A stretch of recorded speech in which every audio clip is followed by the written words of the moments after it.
Welcome to Reels on the Rocks, the show where your hosts Whiskey and Sweet Tea discuss film from the unpretentious perspective. The Oscars happened, and per tradition, Whiskey lost the pool. Get his review of peak 90s trash cop rock and a discussion of how the 2026 Oscars played out. Don't forget to like, subscribe, hit that notification bell, and as always, please be advised that spoilers are ahead.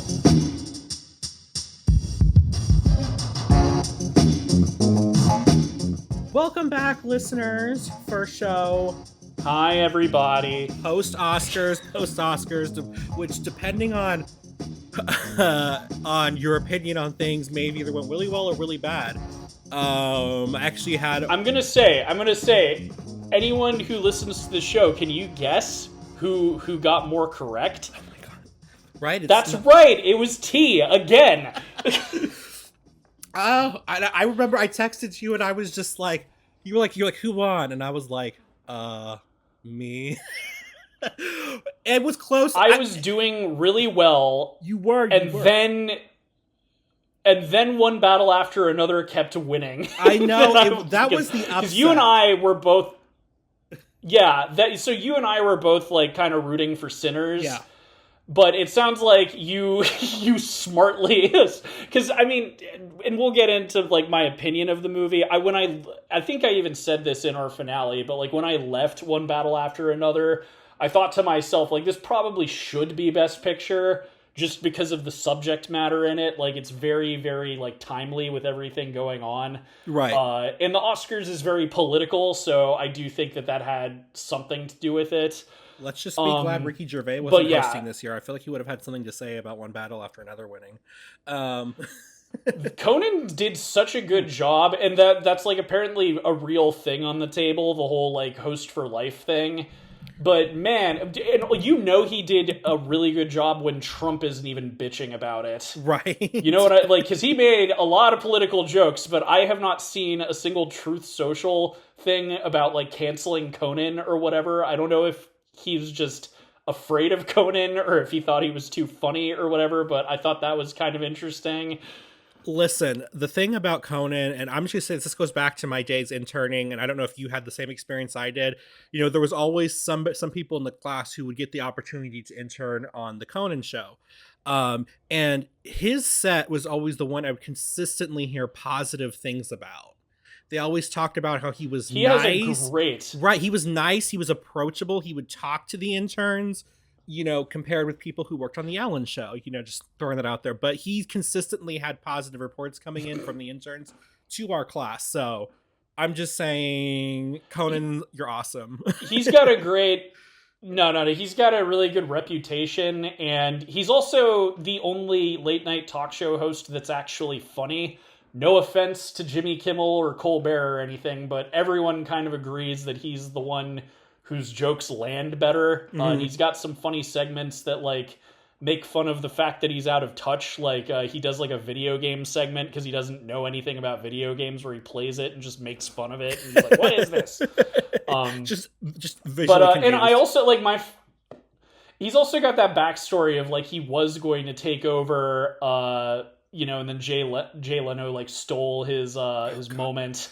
So there's that whole thing. Ugh. He was one of the only talk show hosts to keep going through the writer's strike in the mid-2000s. And he would do silly things like kill time by like buying snacks for all the audience members with the vending machine in the like, you know, building. So he's genuinely a good funny man, and it's, you know, Jimmy Kimmel was a good host for the years that he did it, but I'd be happy if Conan was doing it going forward. We will forever just love Conan. But before we get into our opinions on the Oscars, I lost. So what was my punishment? Okay, so the final score was 18-14. So close. I think it would have been closer if I hadn't been good at guessing on what I call the toss-up ones, which when I say toss-up, I mean because I know nothing about them and most people don't. You know, the live-action short, the animated short, the documentary short. I think you got one of those, and I got... No, I got a lot of those. It was crazy. Frankly, if I had not correctly guessed a bunch of those, I would have had a really bad ballot. Because I guessed best. Let me see. Well, wait. We'll get into that later. So what was my my punishment? Your punishment was okay. So there was this really I had him watch this show. I think he may have watched more. I'm not sure. I said just the pilot at least. This bizarre show. I thought it was the 80s when I did my research on it. It was actually 1990, which makes it scarier. Called Cop Rock. Which is, imagine taking like a super gritty cop show. So like at the time that would have either been like Hill Street Blues or like NYPD Blue, and then let's throw in some musical numbers. And they would periodically, oh my god, to quote like the movie Beauty and the Beast, it's basically a show about violent criminals who fight in the street and every so often stop to sing poignantly about it. It's a fever dream to watch. Oh yeah. It is. Oh yeah. Odd, and I specifically told you I might go into it blind. Like, here's a link to the show. Go into it blind. So before you watched it, what were you expecting? Well, first of all, I'm gonna get right into what I'm drinking, just because I'm gonna need some to like explain this. So for me, this episode, I decided to have an On the Rocks cocktail. It's the name of the company. They do like pre-mixed cocktails, and I'm doing an old fashioned since the Oscars have almost been around for 100 years, so they're very old fashioned.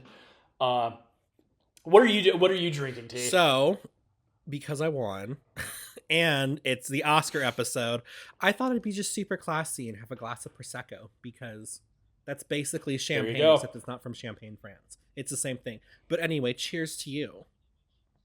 Cheers. We need to figure out a way to clink. Ooh, those bitters come through. All right. So I went in blind, and I had a guess. Like, going in, I was like, I wonder if this is going to be like a musical cop show. Okay. Just based on the title and the fact that there's a musical note in the title. And again, like, because you were so cryptic about this show, I was like, this has to have some kind of weird history, and it also... there's got to be something weird about it. So first of all, it is really gritty, like over the top, like violent. Like we open on a drug bust where the cops are like pulling their guns out and they're trying to flush the drugs and they get out of there, bitch, and blah blah blah. And then all of the criminals, as not all of the criminals. So the criminals are getting arrested, and then they start rapping about how they own these streets. And all of the people in the like bad neighborhood that they're in come out of their houses and start rapping and saying, we own these streets, and dancing around. And from that moment, we go into a Randy Newman number, because he's the composer, by the way. Randy Newman, the I've Got a Friend in Me guy from Toy Story. Yeah. Princess and the Frog, Marriage Story. He was the guy who wrote all of the music for this TV show. Weird choice. Really weird choice. He goes into a song under the gun. So... another weird thing, I haven't figured this mystery out, but I recognized the theme song somehow. I've never seen this show, but I wonder if this music's been used as like a meme somewhere or something, or if the theme for the show was actually popular despite the show not doing well, because I've heard it somewhere. I actually need to check on that, because you're right. I don't know if it sounded just generically late 80s, early 90s, but it sounded familiar. I mean, people like to make fun of Randy Newman that all of his music sounds the same, which is somewhat true. You can definitely kind of tell when it's even like the Princess and the Frog, like you can kind of, he has certain modes or like keys that he likes to be in. I feel like he has a kind of iconic because his voice. Stuff sounds similar. Oh yeah, well, when he is singing the music, it's obviously like Family Guy famously did like a funny bit about Randy Newman in one of their episodes, because he sounds the same. No matter what his song is, it's anywho. And that's the other weird thing about the opening credits is it's like all of the cops at like a lounge watching Randy Newman perform, and they're all like smiling and nodding to each other and raising their glasses. And it's just like, what is this? Like, what is this show? But that's essentially what the rub of it is. It's like the most violent and offensive cop show, but with like the corniest music you've ever heard of. Like so let's go through the musical numbers, because essentially like we've got they bust some criminals, the criminals get off. Then one of the criminals that gets off kills one of the rookie cops, which causes another cop to go into like a depressive spiral. Yep. Then you have them using that as like a political thing to build a new jail. So that, and then it turns out the mayor is corrupt and and that's one of the musical numbers. Is like a song about how they're fleecing the city's. Oh yeah, she's the funds. one. Yeah. Yeah, she's the one, which is so weird, and it's done as like a soul song. The other thing, so this has a lot in common. We talked very recently. It's an episode that's gotten very popular, it seems, or at least on YouTube Music. But we talked about The Town That Dreaded Sundown, and my biggest problem with it, our biggest problem with it, was the tonal inconsistencies, and that's like cranked up to 2,000 with this show. Yeah. Because you'll have something that's taken. It seems like it's being taken seriously, and then it's just a joke. The show does not care about like real crime, and that's the other thing too. It kind of makes you feel like the political leanings of the showrunners must be like ultra conservative or something, because it comes off like they think all of this is funny. It's so weird. But yeah, like the mayor's corrupt and is just using the jail funds to like, line her pockets. Right. And that's a song. Then there's oh my god.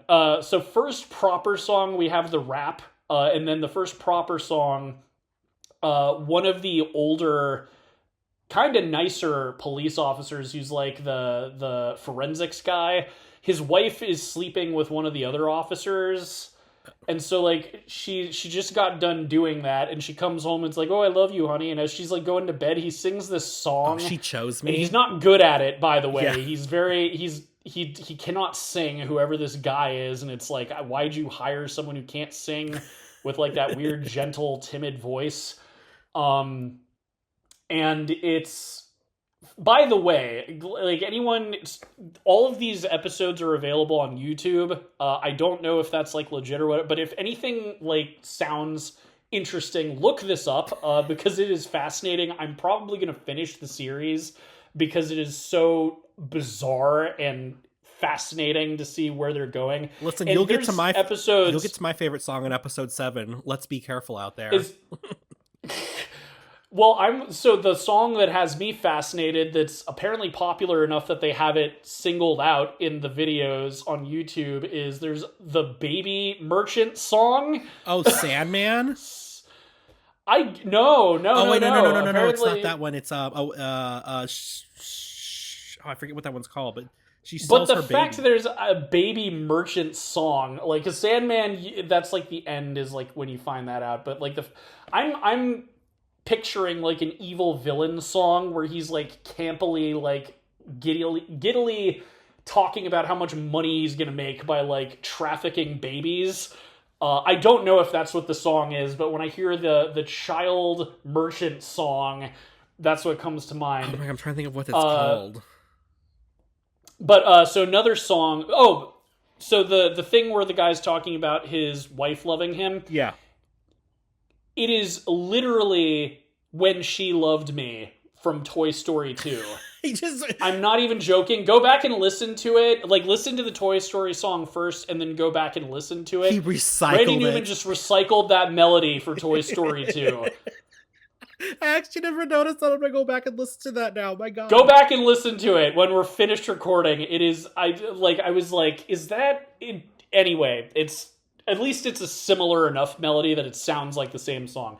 Then later in the episode, there's a song where they're like reading the verdict to a actually bad criminal, but it's done as like a gospel number. He's guilty. And they like flip open. Yeah, they've got like a piano in there, and the jury is like, "Hallelujah, he's guilty." Oh my It god. But this is what I mean when it's like this. The show does not take the subject matter seriously. Like when we talked about The Town That Dreaded Sundown, I never said like it was not offensive because it took the crime seriously. It just didn't take the police investigating it seriously, so it never got it never got to the point for me where it would have been like offensive, and I guess it isn't for everybody because it's like a cult hit. So well, and then doesn't rub people the wrong way. And then I kind of made the point that maybe he was doing that to talk about how inept the police force was that was handling it. Like even as and also it was close enough where that could have been intentional. Exactly, and that too. I also kind of said like it might have been done to kind of make it digestible to people because there weren't really violent movies like that at the time that it came out. Yeah. This was like pre-slasher and stuff. Not really the case with this. Again, it sort of is just like laughing at... And, I, like you, thought this was the 80s because it is very, very Reagan-era coded. So, yeah, the fact... Well, I mean, 1990 was the Bush administration, so we were still kind of coming off of that. And, like, we had these kind of just, like, super... Just, like, I mean, for, I guess I would argue for... commercial network TV, just super, super gritty cop dramas. Like I said, Hill Street Blues was a big one. And then NYPD was a big one. And then even Law and Order was to an extent until, it kind of went on too long and just kind of became a parody of itself. We had all of this stuff going on. And I think they were just like, you know what? We need music. What if they sang about it? So the episode concludes. They think that they've pinned the two rookie cops enter a guy's building or his house without a warrant. They seize his gun, getting their fingerprints, all of it. So like the arrest isn't going to count. And this is the same guy that murdered the cop at like the beginning. Mm-hmm. So then kind of the lead cop murders this guy and then covers it up. And that's sort of the end of that. And then the guy who loves his wife so much that he sings a Toy Story song about her also helps cover up the fact that it probably was a murder. And the very end of the episode, so for this whole time, one of the criminals that was busted was like a single mom who wasn't really a violent criminal, but was probably a drug addict. And she's, tries to take a deal with the police where she rats out one of the criminals in exchange for money, but then it was a bad tip, so she doesn't get money, and she's begging for help. Like, I just need $50, my baby's starving, la la la. So then there's like this very melancholy kind of like, and it's the song Sandman that we were talking about. Yeah. So it's like, oh, hush baby, fall asleep, blah, blah, blah. And then it's revealed she's selling her baby for $200 or something like that. I think it was $200, which is like, again, insanely dark. And that's where the episode ends. I mean, definitely keeps you guessing, as to what's going to happen next. So yeah, definitely. And I mean, I guess we're going to find out more about the baby merchant later on in later episodes because his song is so popular. Yeah. But so there's 11 episodes, and I guess it was canceled. So, like, do you know more of the backstory? Was going to be my thing. My review is that it is one of the funniest things I've ever seen, unintentionally. Right. And I wonder about the moral compass of the people who wrote and filmed and made it. And Randy Newman, I don't know if he even knew what he was getting himself into, because it is very bizarre, the sort of songs he wrote. So, according to, I looked this up. So I'm going by, what Wikipedia is telling me about this, because I first heard about this from my mom. She was like, "Oh my God, this was like years ago." She was like, "Hey, there was this show," and I'm like, "That was not a show." And she found, this is before whoever this was uploaded it online. She found scenes from it. I'm like, this, I can't take this seriously. And she's like, no, it was bad. So It actually was relevant enough that it's been rerun a couple times. The last time I think was in the early 2000s. Usually when a network was starting out and they just needed to pull content to air.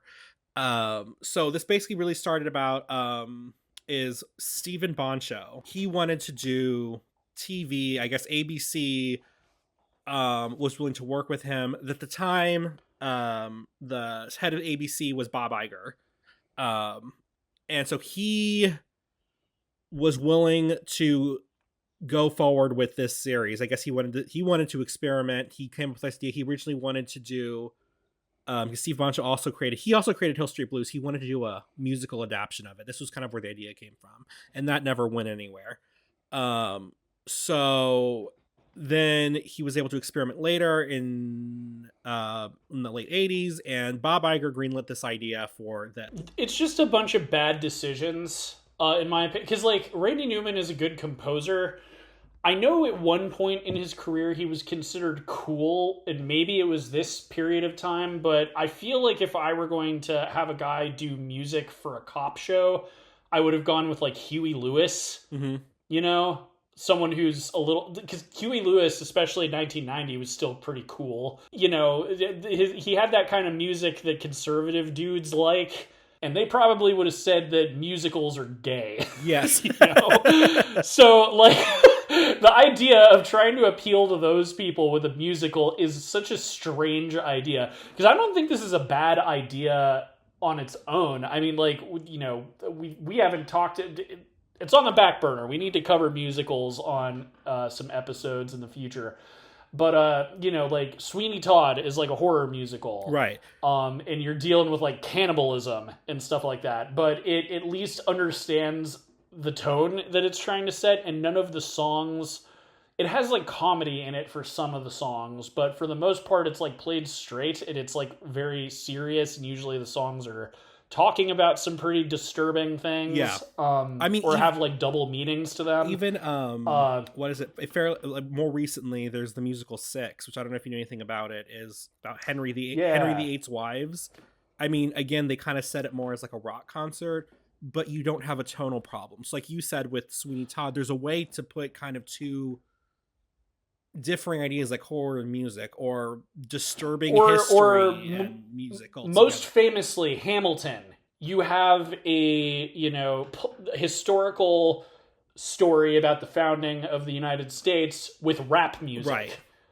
And some more traditional songs, but, like, that's a weird combination. Yeah. He's treating the subject matter with respect, and that is the thing that this project did not do.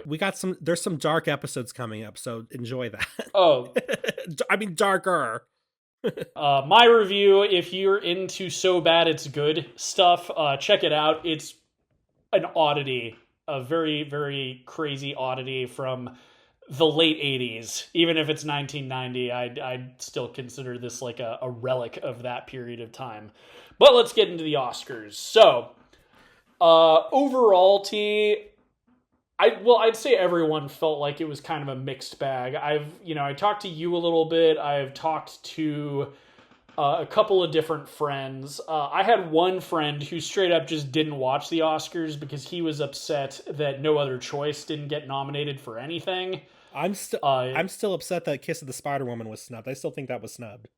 But I get no one watched it. I get that, but still. And I think it's also got that problem where it's like a handful of movies won everything. Last year, Anora took up like all of the major awards. It literally almost kind of did the thing where, because it hasn't happened since, Silence of the Lambs. But Anora almost did that, you know, lead actor, lead actress, screenplay. It was super close. It almost happened because it got director, it got best actress, it got best director, it got best original screenplay. So if it had gotten best actor, it would have been the next one. So like, this was another one of those years where like 4 movies pretty much took most of the awards. And I think that is always going to kind of upset people.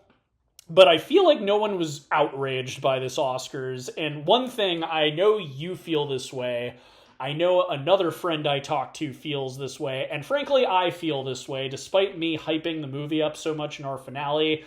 Everybody, everywhere, for various reasons, is very happy that Marty Supreme got zilch. Yeah. Everyone's excited about that. I think it was one of these things no one really had a strong opinion about going into the season, but then it's like, and we've talked extensively about that. It was kind of just like, and then he made his comments, and then that's when people were like against it. I really don't think there were many people even before it that were like, yes, this definitely. I think publicists tried to build that narrative, like in social media and stuff, but I don't really think it really ever took off. And I think we talked about it in the finale, but I was puzzled when I found out how much it cost, because I was like, where'd the money go? Like, this isn't if you've seen Marty Supreme, it's not like the kind of movie where, you're getting tons and tons of special effects and all this other stuff. There's things about it that would make it a little more expensive, like the fact it's a period piece, but otherwise it's like, where'd the money go? Yeah. Like I stand by what I said. I think it was one of the best movies of the year, but it didn't do anything groundbreaking. It just did everything really well. It was kind of like it was by the numbers movie. And I think a lot of different people had reasons for wanting it to fail, because I was there's a YouTube channel I watch for news, so unrelated to movies. Although ironically, they used to work for Warner Brothers and covered movies. That's how I discovered them in college. But now they just do straight up like news, like politics, war coverage, all that sort of stuff. Okay, you want to shout them out? And one of them, Internet Today. Okay. If anyone watches, which is so trippy. They were such a different. They used to be on Machinima and they were ETC News. But Ricky from Internet Today, he mentioned like he was happy that Marty Supreme lost because so it started out with the marketing where Chalamet was just kind of shouting out Marty Supreme like he'd be like next to a celebrity, or he'd be on a live stream, or he'd be at a sports thing, and he just shouted out like Marty Supreme, and a lot of people found that kind of grating. Yeah. Then something I commented on in the finale is there was a lot of people that just didn't like the movie because his character was such a piece of shit. Yeah. So that rubbed some people the wrong way. Well, especially with how they advertised it versus what we got. Yes, which surprised me. Like, again, it didn't bother me that it was just Uncut Gems again, but with a ping pong player instead of a gambling addict. And then I think like the final straw for a lot of people was the ballet comments. And also, I forgot, like, Mr. Wonderful is in the movie, and a lot of people hate him. He's a big Trump guy. He's one of the sharks from Shark Tank. Yeah. And he's a massive douche. Whether I think even if you like agree with his politics, you probably think he's a massive douche. Well, I think he even also showed up to the Oscars wearing just some super rare card in a case around his neck or something. I'm like, okay. I actually thought he was really good in the movie, but it's because he's a massive douche, and he was playing a massive douche. Like, he's basically playing himself as a character from the 1950s. Right, and so, I thought he was. I don't know if he understood that, because I don't think he did. Because that's the thing with the Safdie brothers is they like to hire non-actors. Like, they just like to hire weird people that like fit the role. Yeah. They're very like cinema verite like that. So I don't know if he understood that either. I think they actually said that's why they picked him, was because they wanted, a douche with a capital bag, Well, and it also came out that he bet a significant amount of money for Timothée Chalamet to win Best Actor. So even if people weren't bothered by his ballet comments, I think if you hate Mr. Wonderful, you just wanted to see him lose a bunch of money. So there's just like a laundry list of reasons everybody hated, like didn't want it to win. Like me, even. Out of everything I got wrong, I bet nothing on Marty Supreme. I knew it wasn't going to win anything. I didn't expect it to win anything. Although you did say that you heard a lot of people saying that they thought it would win anything. Like, in my circle of people, I heard none of that. So I'm kind of curious, like, who did you hear saying it was going to win stuff? So to be clear, when I say my circle of people, I'm not talking about like people I interact with in everyday life. It's like what I read online from like different internet people, also like, like the trades, because, going into the Oscars, everybody's talking about it and talking about who's going to win what and everything. And Timothy Chalamet was, for a minute, was one that was favored to win Best Actor.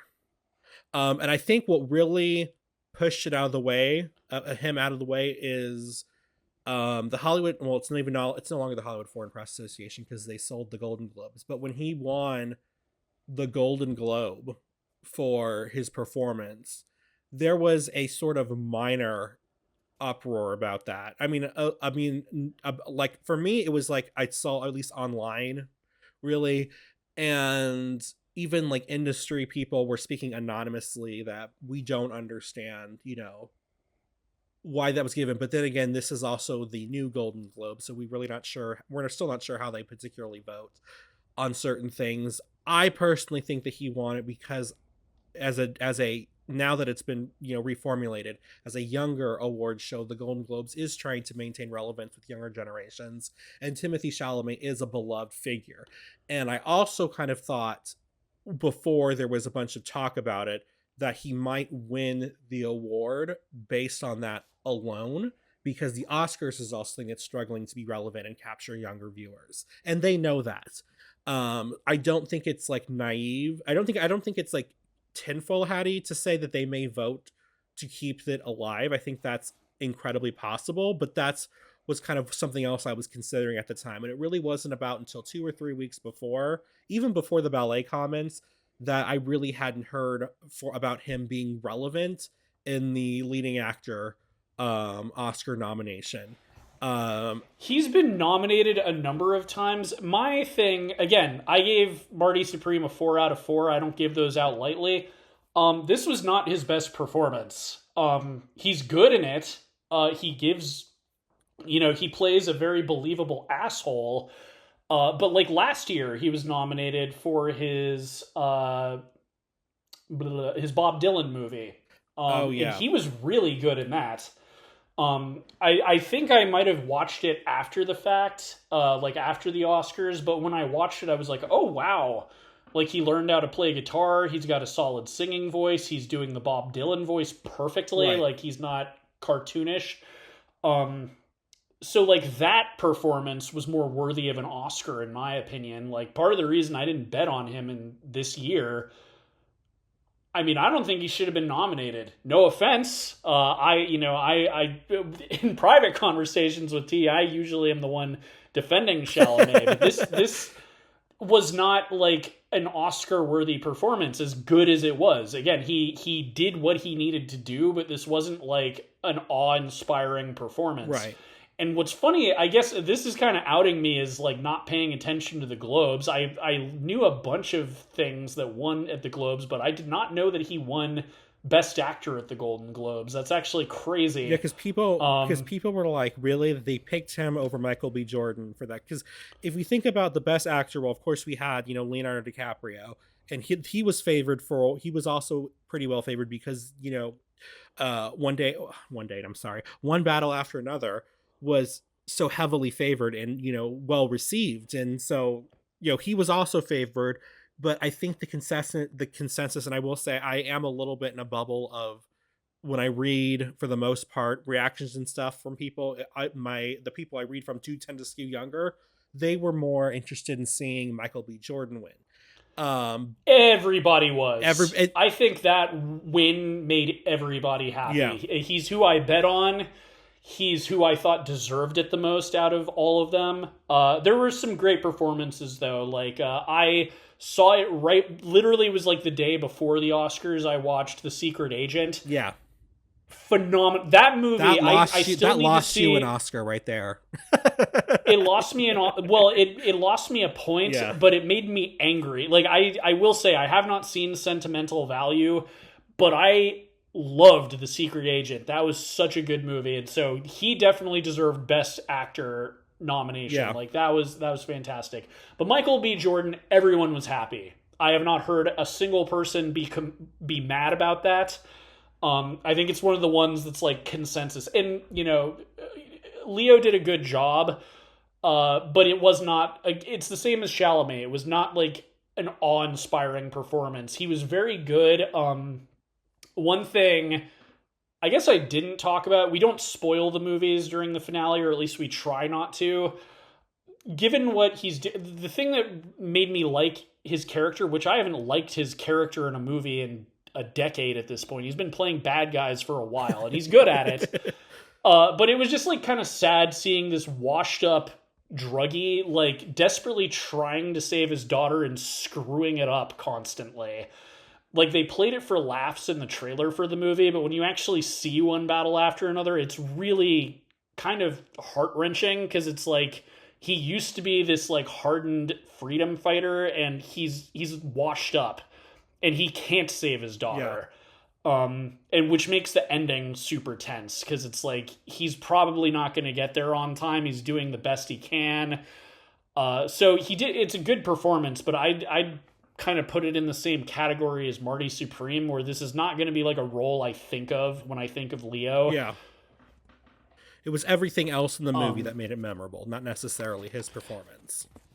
Exactly. I think one thing, this will probably take out a bunch of movies to talk about. Which ones were you happy about, T? I know obviously Michael B. Jordan, because everyone was happy about that, but were there any other wins that actually made you happy?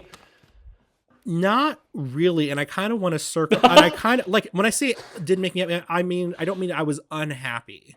I was just mad about a lot of them. And so I have a friend who's an industry insider, and so he and I talk about the Oscars sometime. And so he posted, and this is kind of how he felt about it, and I kind of agree with him. So he posted, when he was talking about the Oscars, Conan is wrong. This year in movies was not stunning. I thought it was the worst year in movies in a long time. I saw all the films nominated in all the major categories and only loved a few of them. TV was much better last year. And then he said they should just show TV in movie theaters. But I kind of with him on that. To me, this was a very meh year in movies. Like, except for like the one that I like just absolutely loved, Kiss of the Spider-Woman. There wasn't a lot that I feel the need to go back to. I think that if you're talking about like Oscar bait or like the stuff that was recognized, I think it was a great year for movies. I just don't think that any of them were really highlighted in this year's Academy Awards. Maybe that's what it was like the same, because I'm the horror guy on the show. I like the scary movies. Half of my list was scary movies, and most of them I liked. There was Together, there was Weapons, there was Sinners, there was Keeper. I thought was pretty good. I could go back, like, look at my list and list some more, but like horror was pretty consistently good. Okay. So if I was not like talking about like award darlings and was just talking about the scary movies that came out last year, pretty good. So, the only one that I gave a really scathing review to was Him, but otherwise, like, the worst that I could say was like, some of them were just mid. So if you're going by like what you want to watch, because that too, there was a lot of really good summer blockbusters last year, superhero movies. You had both Superman and the Fantastic Four, which I gave like similar scores to. So you got your fun movies. We had some LGBT movies that were good. Like we had The Wedding Banquet, and even though it wasn't my favorite, Nice Indian Boy. Plain Clothes. I forgot about that. So I guess what I'm trying to. I guess now that you've kind of put that in perspective for me, maybe I would say this was definitely what the term that I coined, a prestige slop year. So this is something I talked about with a friend who was like, so. Shout out. She doesn't listen to the show as often as she used to, but if you're listening, Alyssa, hi. But so she drives herself crazy because she tries to watch all of the movies before the Oscars, and so literally this happened like the last day or two where I got off of work and she's like, okay, I'm catching up on Oscars, don't spoil anything. and I blurted out like, "Oh," because I thought she was talking about the movies. Like, who says don't spoil anything about the Oscars the day after the Oscars Oh, happens? right. So I'm like, "Oh yeah, like at least you saw One Battle After Another at one, like or something like that." And she's like, "I said no spoiling." So then I stopped. And I stopped responding too because it was just kind of like I can't talk about anything or else I'm going to reveal something. Right. Because it's like fresh on my mind. It just happened the night You have before. thoughts. You have thoughts. You need to get them But out. here is something. So I consistently watch more movies than you do. Every year, I always see more of the Oscar nominees than you, and you beat me.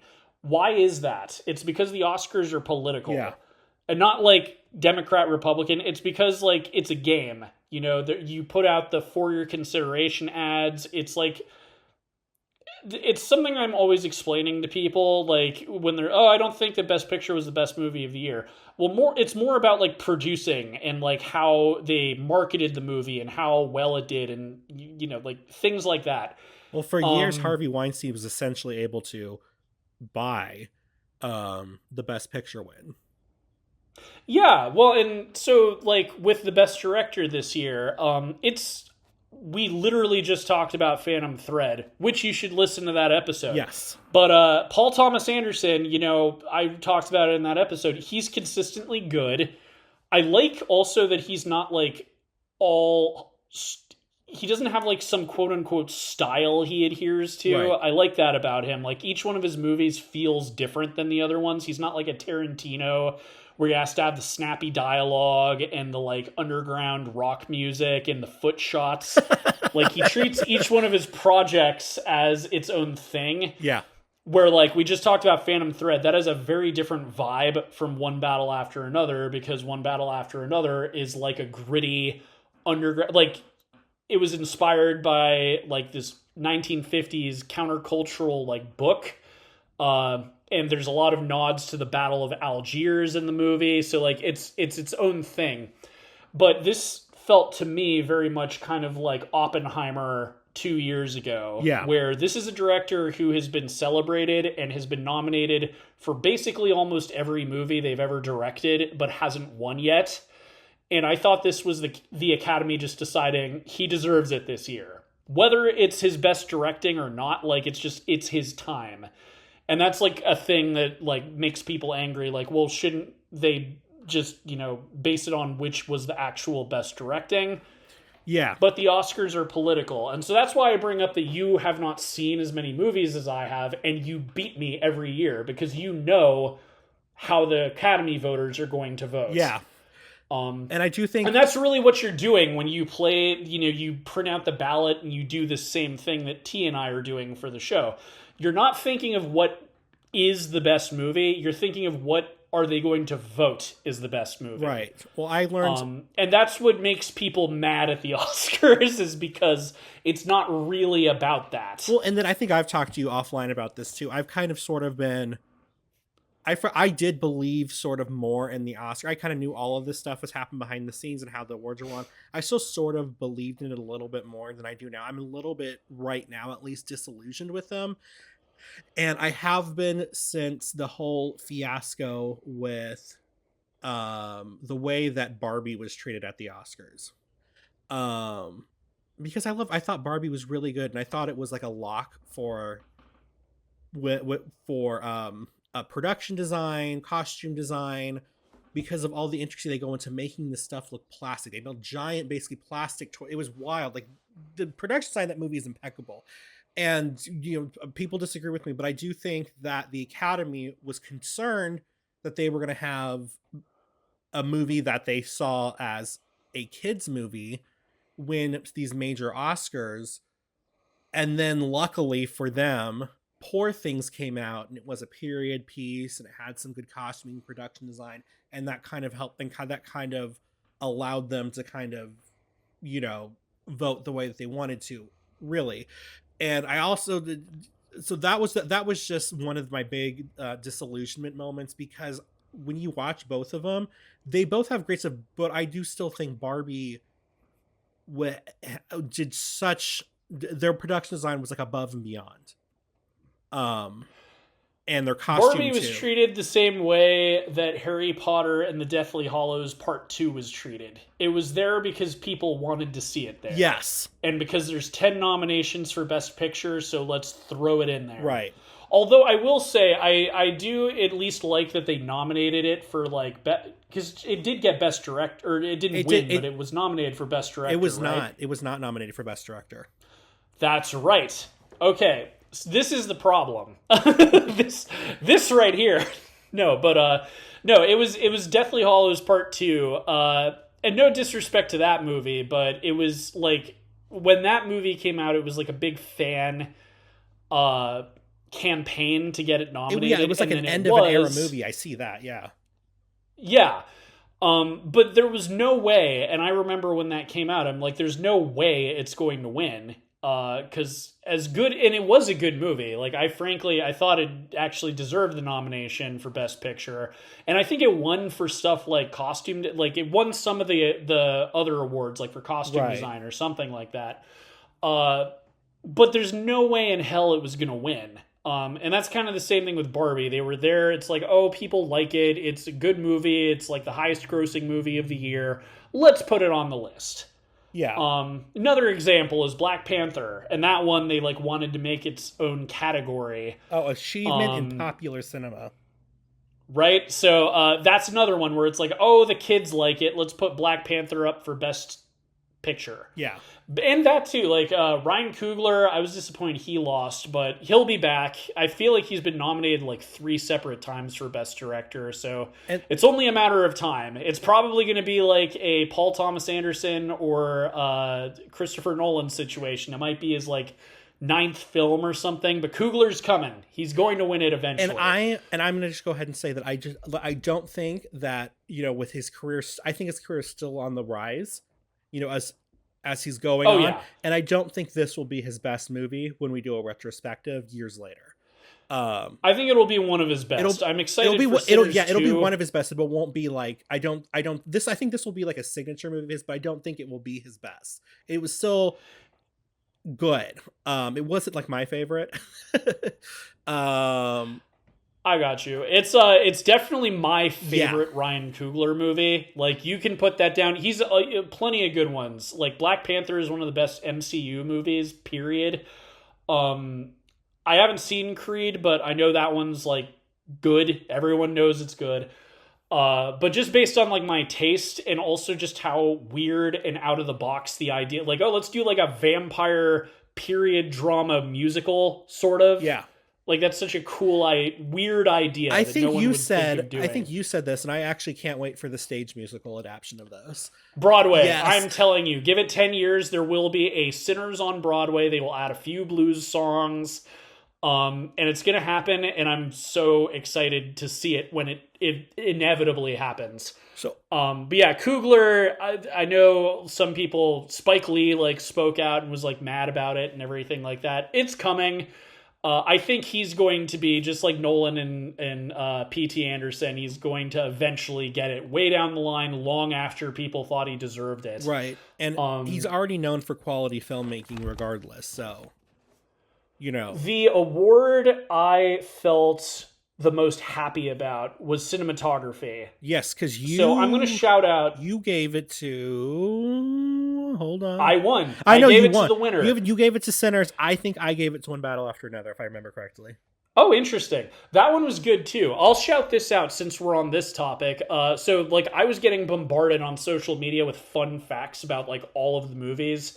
Obviously, it was like marketing for the Oscars or whatever. Something I did not know. So the cinematographer, I think it was Paul Thomas Anderson's call, but they shot One Battle After Another with a film stock that was discontinued in the 1950s. Oh my God.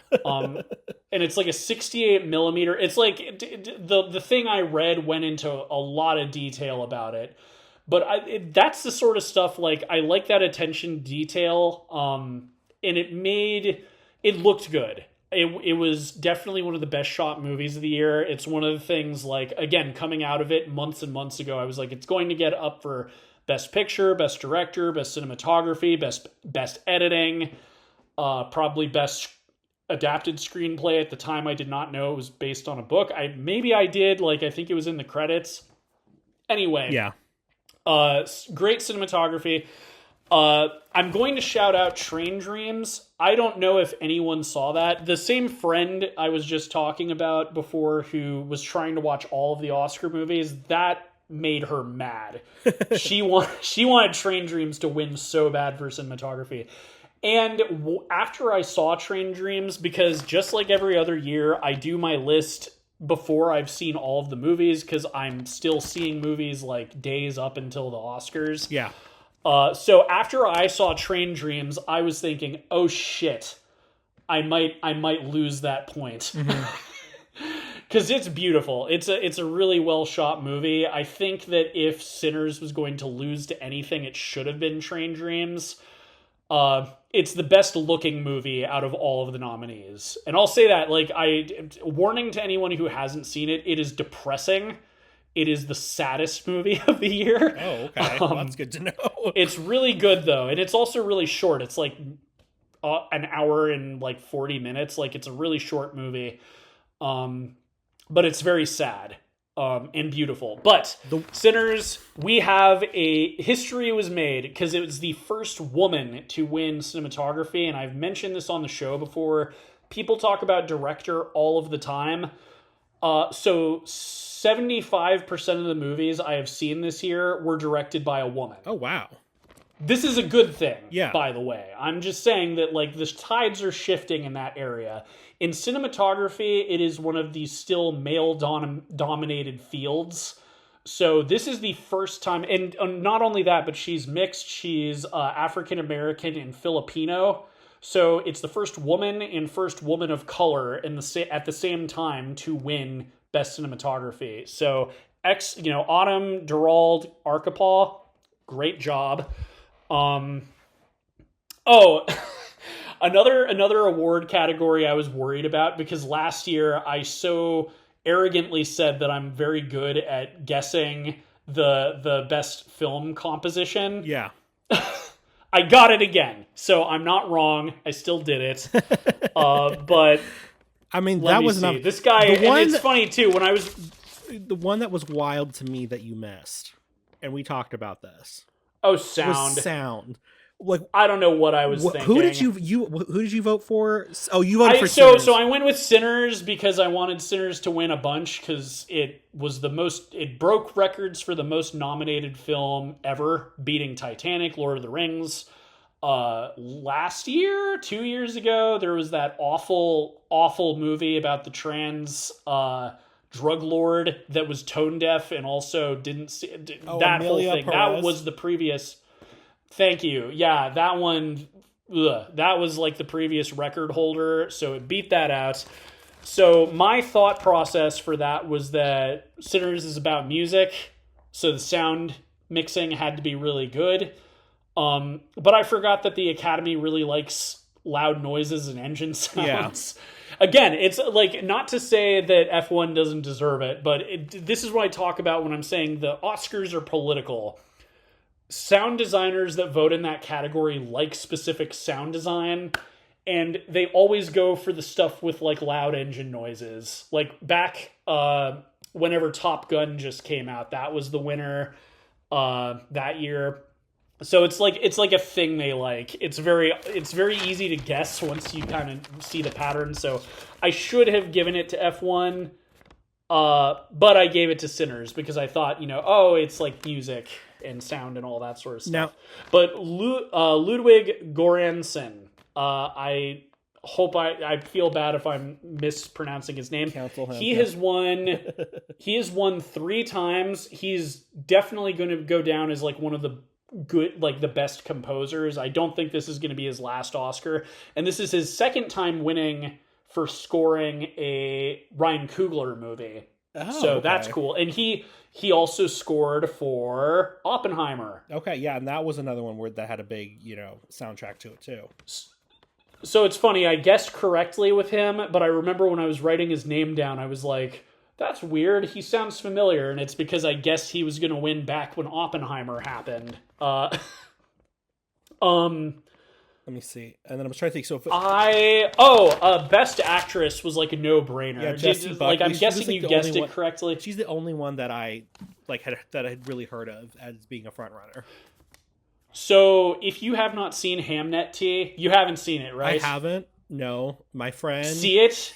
It will make you sob uncontrollably. It's so good. So And she's the heart of that movie. Like, that's another one I saw in the days leading up to the Oscars. And that's why it was a no-brainer she was going to win. Right. Like, everyone was saying she was going to win, and that's why I predicted it. But after I saw that movie, I felt incredibly confident that I made the right call. Yeah.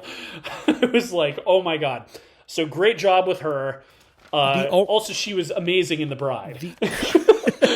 okay. Fantastic. She was the best part of The Bride. No, like, I mean, she was. She did a good job in the acting. She did a for good that job movie. despite the material. So the only category that you and I both missed was Best Picture, Best Director, because you and I were both betting on Sinners.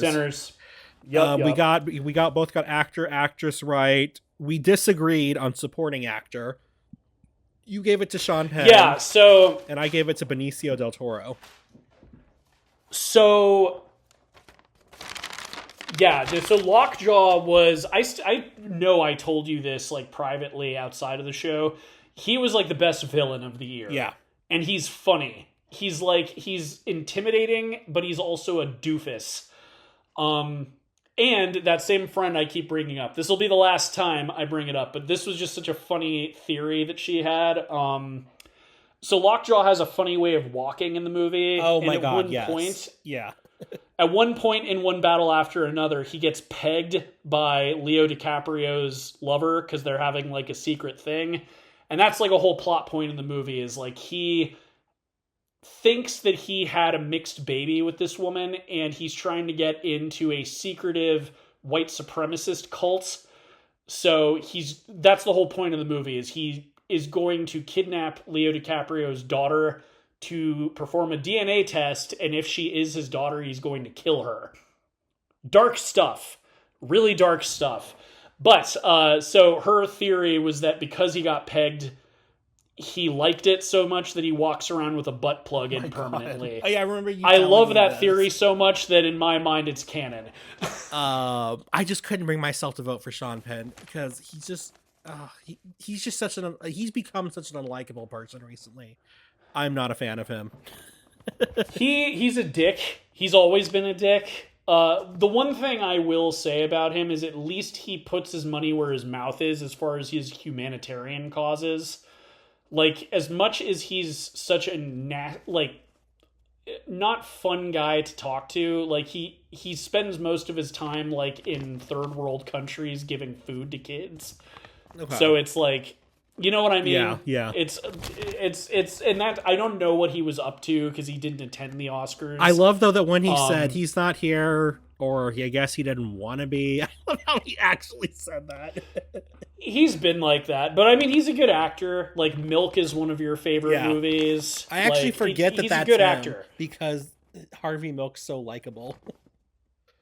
Well, and the thing about Lockjaw, I feel like, because he's like a super like left-leaning dude too, I feel like he put a lot of like hatred into the role. Like this is the kind of person that he really dislikes. Right. And I think he put a lot of the like weird homoerotic stuff in there as like it's a good role. It's another one of those things I left the movie months and months ago being like, I think Sean Penn is probably going to win Best Supporting Actor. Yeah. So I guessed correctly on that one. We both agreed on Amy Madigan. Oh, and I guessed... oh, yes, of course. And Gladys. I was a little worried because the trend is that if someone wins a Golden Globe, they don't win an Oscar. Yeah. Which, if anyone was betting on Timothée Chalamet, you should know better. If he won the Golden Globe, he's not winning the Oscar. Right. So I was a little worried. Frankly, if she had not won, I wouldn't be upset because she has been raking in the awards. That woman, it's so nice that she is getting so much recognition so late in her life because she's been like a working actress forever. Like she's been in movies since the 80s. So it's just nice. Like Weapons was my favorite movie of the year. I really liked Aunt Gladys. See, that's where... If she had not won the Oscar, I would have been fine because she won the Actors Choice Award. She's won the Actors Guild Award. She's won the Golden Globe. She's probably won 100 awards for that role. So if she didn't win the Oscar, then I wouldn't have cared. But it's nice to know that she got it. I mean, this is where I know we talked about this, I think, at the end of the year's show. I know you and I differ on this. I kind of thought Aunt Gladys was okay. I didn't think it was an Oscar-winning performance. I kind of am of the opinion that she was kind of more of an iconic character, and that's where the porch was. Go ahead. So I think, I don't know if I've said this to you. Maybe I have. But so, like, if anyone wants, because she's hardly in the movie, which is a fair argument, but the scene that makes me think that she deserves awards for that role, and because I'm allowed to spoil movies in this episode, unlike our finale, late in Weapons, there's a scene where she's basically threatening Alex, and she's like, I can make your parents do anything I want. I can make them kill each other or themselves. I can make them eat each other. And she makes them stab their faces and stuff. That is such a chilling performance. Mm-hmm. Like, because she's kind of a goofy looking character, and she's sort of like fake nice for the whole movie. Yeah. That scene is so powerful. Like, you could show that to someone out of context and you'd be afraid of this woman. That is the reason I think she deserves awards. Purely that scene. I can see that argument. So that's my thing with Aunt Gladys. Like, because she's scary, and she's scary because she doesn't seem like threatening. But she, that scene, it's like watching your parents stab their faces, and this elderly woman who you could probably beat the shit out of being like, if you do anything to me, I won't just make them kill each other, I'll make them eat each other.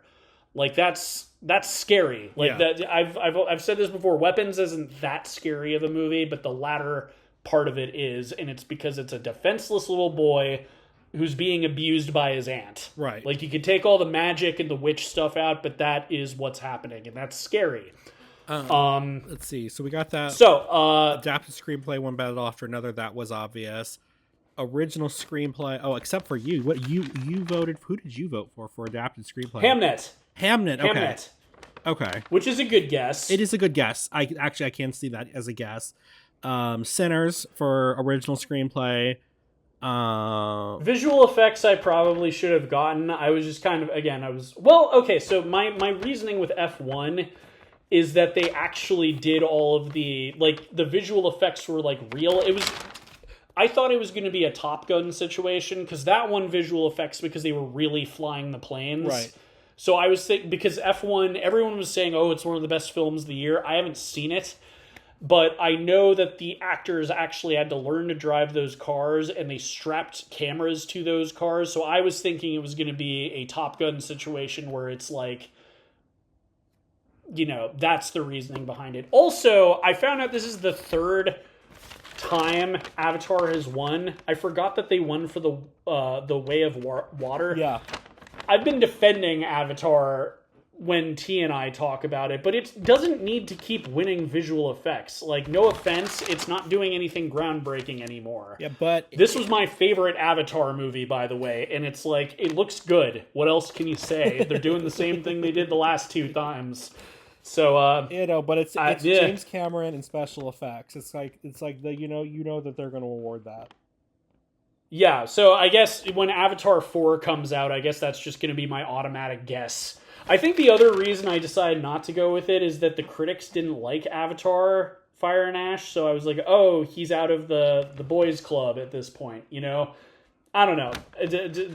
That's my reasoning behind that one. I got a bunch of the weird ones. Like I said, I was going to talk about that later. T and I do the same thing because we have not seen all of the short films and whatnot, right. So we just base it off of vibes and how the title sounds. But that was hilarious to me. Is like I kept getting. Let me see what they are. So, Oh, I didn't get documentary short film, but I did get. Oh, an original song was obvious. Golden, yeah. I was on the fence. When I'm at the gym and I hear it on the gym music, it's going to win best song. Well, see, okay. This is one of I'm going to go back to Barbie again. This still bugs me, and I know why they did this, and it irritates me they did this. the song that should have been nominated from Barbie was not Billie Eilish's song. It should have been Dance the Night by Dua Lipa. That song was everywhere. That was a huge song for the movie. And instead I know they nominated Billie Eilish's song because I think they knew they had a chance of winning something because she's previously already won an Oscar for the James Bond theme, which I kind of think is not necessarily an indication of her work as an artist, because Oscar voters tend to vote for whatever the James Bond theme is, if it's up.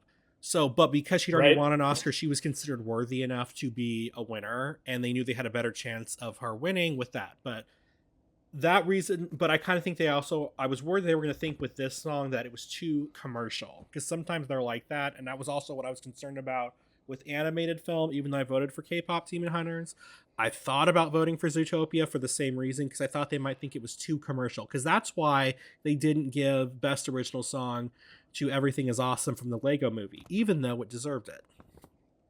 Yep. And that, speaking of that, something has happened and the Academy hates Disney. Someone else brought this up online. This is the 4th year in a row that Disney has lost. So I'm going to stop guessing that they're going to win. I went with Zootopia 2 because I was thinking, K-pop Demon Hunters won the Golden Globe. Again, the rule is if they win the Golden Globe, they're probably not going to win the Oscar. But last year, they gave it to the independent film Flow. And then before that,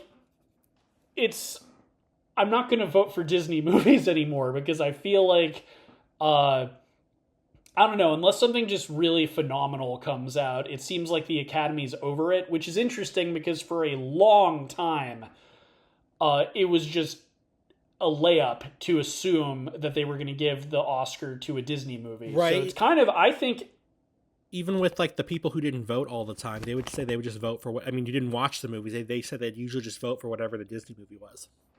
It was a very controversial thing that got leaked. A lot of Academy voters 10 years ago said that they just would always vote for the Disney movie, whether they'd seen it or not. Which controversial, again, they tried to fix things to where you have to have seen everything to vote.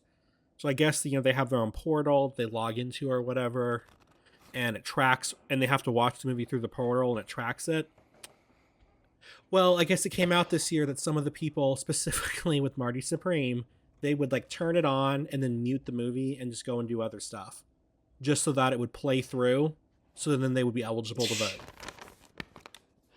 So that came out this year too. So here's one winner that I bet we both got. And this was one that it just, you knew it was going to win by the title. Best documentary feature, Mr. Nobody Against Putin. Yes. I mean, I just based it on the title. Yeah. Based it on the title, but it was also with everything going on right now, the most political Oscar every year is always Best Documentary Feature. You famously had, it might have been last year, but you had the guy getting arrested by the IDF at the Oscars. Yeah. Because it was a Palestinian, pro-Palestinian film. It's always going to be whatever's the most political movie is going to get Best Documentary. So that was one I think everybody probably guessed correctly, just based on the title. We would be remiss if we did not bring up the new category that was just introduced this year that T and I had no idea how to vote on. Yeah, because I don't know how they voted. Did you vote? Did you get it correct? Let me find it. Best casting. Nope. I voted for Sinners. You voted for One Battle After Another. You got it right. So my reasoning, I knew I got it, but I wanted to know if you got it too, and then I was going to ask why you voted for it. So my reasoning for getting the correct answer. So we're on the record on this show of saying this is a bullshit award. Yes. Going to casting directors. It's a SAG award. It should not be here. So I got it correctly. If I'd gotten it wrong, I wouldn't have beaten myself up about it, because how are we supposed to know who they vote for? My gut feeling was this is always going to go to the movie with the most star-studded cast. So you had Leo DiCaprio, you had Benicio del Toro, you had Sean Penn, you had oh, I'm blanking on her name, the lead actress who was nominated. Oh my god, Um, I forget what her name is too. there's more. I could keep going. It was full of celebrities, and that's why I picked it. Not because I was like, oh, the casting's made. I was like, I bet that's what this is going to be. Every movie going forward, and that's because I got it correct. I'm going to do it again next year, and maybe I'll get it correct, maybe not. But mark Tiana my Taylor? words, other people. Huh? Tiana Taylor. Tiana Taylor, thank you. But yeah, like going forward, anyone who like plays this game with like friends or whatever, mark Whiskey's words. I think that's how this is going to be like a political Oscar. Is like which movie has the most celebrities in it, and that's always going to get best casting. So we'll see if I'm right. I was right this year. Another thing, so like I guessed them all correctly. I'm guessing you did too, because you beat me. But like, so Frankenstein took costume, makeup, and art direction. Yeah, it took production design, hairstyling, and costumes. Okay, so you guessed those correct. Yeah. I think it was just makeup and hair. But like, did you think that deserved it? Because I know you were a little salty with for makeup Frankenstein this year. I almost said no because I just keep talking about Mia Goth's hair in that movie was awful. I don't know who did that. That was awful. But then I remember all of the prosthetic and stuff work they had to do on Jacob Elordi to make Frankenstein, and I kind of think that's what it is. His character is what won the Oscar for makeup and hairstyling. Otherwise, that's why I voted for it. Yeah, I think it could have gone to somebody else. If that character hadn't been in the movie, I think it could have gone to somebody else. Mia Goth's stuff is ridiculous looking, but it also is like really complicated. So even though, like, I know you didn't like it, I don't know what they did, but they had these like feathers coming out of her head. It was weird, and it just pulled me out. I was like, oh, okay, Mia Goth's in the room. Everybody stand back. I don't know. It reminded me of like it's funny. You like the Phantom Menace stuff with Princess Amidala, but that's like what it reminded me of. It's giving Amidala. It is, but I don't know. This was supposed to be like a realistic, for the most part, period piece. And it's in the other one. I mean, they're both sci-fi, I guess. I guess one of them was like realistic sci-fi looking. Like, it's basically like he brings something to life in our current world, the way that our world is. And the other one is a world that doesn't even actually exist. So there are no rules. I guess that's, to me, what the difference is. Del Toro is always really extra with his art direction. He usually wins awards for it. Like, he's pretty consistently winning stuff. Like, I feel like Pan's Labyrinth even won for, like, art direction or something, like, back when...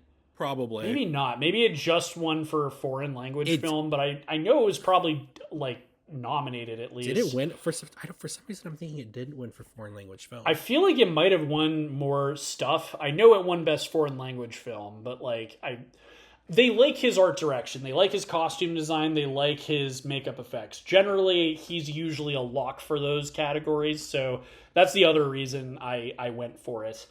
I know that when Sean Penn won Best Supporting Actor, a billion teenage girls cried out in anger like a planet was destroyed by the Death Star because Jacob Elordi was robbed, everybody. He's so handsome, and he was robbed of an Oscar. Listen, I'm probably going to eat I hope I don't have to eat my words later, but I kind of think that Jacob Elordi is just the it actor right now, and then he will eventually disappear. I liked him as the monster. I keep saying this because I don't really have an opinion. I haven't seen him in enough stuff. I haven't watched Euphoria. I will say, and I said this like when we talked about Wuthering Heights privately, I'll save my full thoughts for the finale this year. But I didn't know who he was. But when I saw Wuthering Heights, especially in the later part when he's a noble, I was like, oh, okay, I get why the girls think he's handsome. I was just as far as he had no chemistry with Margot Robbie. I'm sorry, he did. No, he did. Not really. Anyway, we'll save that for later. But I did like him as the monster. That's like I don't know what to think about him beyond that, but I liked him as the monster in the movie. What was I gonna say? Pan's Labyrinth. I checked. It only won for art direction. There we go. It won for art direction. It won for like technical stuff. It didn't win for foreign language film or adapted It screenplay. didn't. That's interesting. I know. I think I That's remember like that what I being remember it winning. That's like one of those snubs that appeared later. It also, well, in that too, I don't know what beat it. It might have been one of those things where the foreign language film was also really good and it already won some. I don't know. Who knows? But it's funny that it didn't win because that's what I remember it winning for. So I guess it got Mandela'd. It got But the as far Mandela as effect. as far as anything notable in my list, I think that's about it. Yeah, I So, agree. so yeah, we'll see if next year's Oscars piss off enough. Well, in that too, I don't even think a lot of people were pissed. I think it was kind of a mixed bag. Yeah, Again, there were things that people were so happy that Marty Supreme got zilch. And people were very happy about Sinners. I think the film bros really liked One Battle After Another. And there was like an element of POC that really enjoyed the film because there were a lot of black actors that were, like for instance, there's like a character in the movie called Jungle Pussy, and I found out she's apparently like a real artist. yeah. So like that was like a whole thing. So I don't know, like it's a mixed bag. I think again, my theory, because I remember a lot of people being kind of upset last year. I think whenever like a small group of movies win most of the awards, it's just a recipe for making everybody angry because everyone's got their own favorite film. Like Hamnet, a lot of people I think wanted that to be best director, best picture, best adapted screenplay. But it got those awards from the Golden Globe, so it's not it got it got some recognition. Right. No, so it steps in the right direction, but also I still think at least of the prestige films, it was kind of a meh year. Just none of the ones that were just really there were just ones that I felt the need to really like watch again or anything like that. Like I feel like I'll forget about this year in a couple years. I mean, hey, my two favorite films both won Oscars, That's true. and I'll definitely be watching those two favorite films over again. This was your year. Pretty much, even though like my movies didn't win very many awards, it's still good. Again, Michael B. Jordan, Autumn. Autumn for cinematography. It was a good year for me. The two movies I bought from last year, both are Oscar winners. Yeah. So I've got that going for me. And congrats, we talked about it privately, but congrats for K-Pop Demon Hunters, not just winning the Oscar, but they were inducted into the Criterion Collection. Oh, wow. So did not know that. I thought I told you about that. Yeah. No, I definitely did because you said, oh, good, now I'll be able to watch it. Oh, that's right. Sorry. Okay. I love. So yeah, they won Best Song, There you go. Best Song, Best Animated Film, and they're going to be part of the Ritzy Ditzy Criterion Collection. Hey, if you want... But what did you think about the Oscars? Leave a comment down below if you're listening to this on YouTube Music. If you like what you heard, subscribe, like, whatever it is on whatever platform. T and I are also on Letterboxd. I think it's been a few episodes since I forgot to promote that. But yeah... Hope you're not too mad about the Oscars, but until next time, I've been Whiskey. I've been Sweet Tea. Keeping it Kino. And suck it, Scorsese. See you later, suckers. Bye. Bye.